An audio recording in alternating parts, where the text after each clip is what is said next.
Ce message, il est pour toi ou pas? On va voir la semaine entre le 7 et le 13 novembre 2022.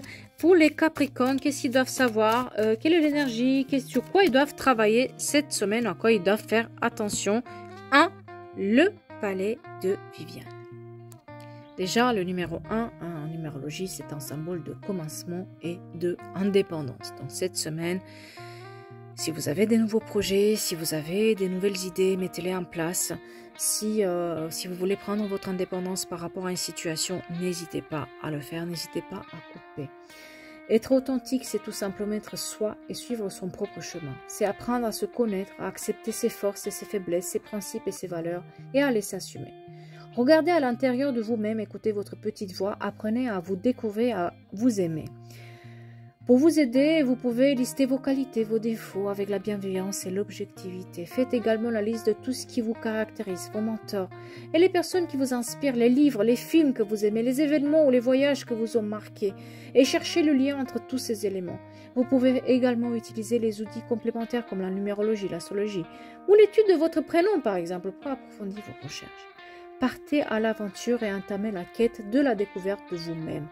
C'est en vous acceptant, en étant pleinement vous-même, sans faux semblant, que vous allez réussir. Chaque personne a quelque chose de spécial. Rappelez-vous, vous êtes unique et parfait tel que vous êtes et vous méritez le meilleur. Ne vous oubliez pas dans une histoire parce que c'est souvent ce qu'on pense.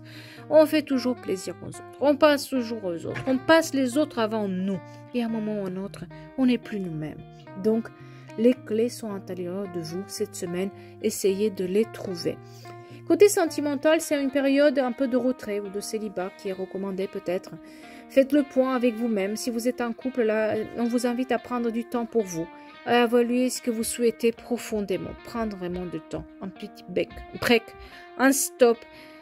Ça va vous faire un tout petit peu de bien aussi de se relaxer un tout petit peu. Si vous êtes célibataire, on vous encourage à profiter de cette période pour mieux vous connaître, mieux prendre soin de vous et développer vraiment cette estime de soi. C'est-à-dire qu'à force de vouloir coller avec les autres et être comme les autres, peut-être vous vous êtes oublié et peut-être que vous n'êtes pas comme les autres. Côté professionnel, les métiers qui sont indépendants sont mis à l'honneur cette semaine. Donc, si vous voulez vous lancer là-dedans, peut-être il y a une notion de mieux regarder et mieux chercher en vous les clés et être authentique à créer votre propre entreprise ou à démarrer un nouveau projet. On vous indique que c'est peut-être que vous êtes face seul à vous-même. Donc, n'hésitez pas à croire en vous, à faire vibrer cette petite voix que vous avez en vous. Être seul, c'est pas mieux, c'est pas plus difficile que ce que vous pensez parce que c'est encore plus difficile quand vous êtes mal accompagné. Donc cette semaine, peut-être que vous avez envie de passer sur quelque chose de nouveau ou développer un projet nouveau. N'hésitez pas à le faire et à le mettre en avant.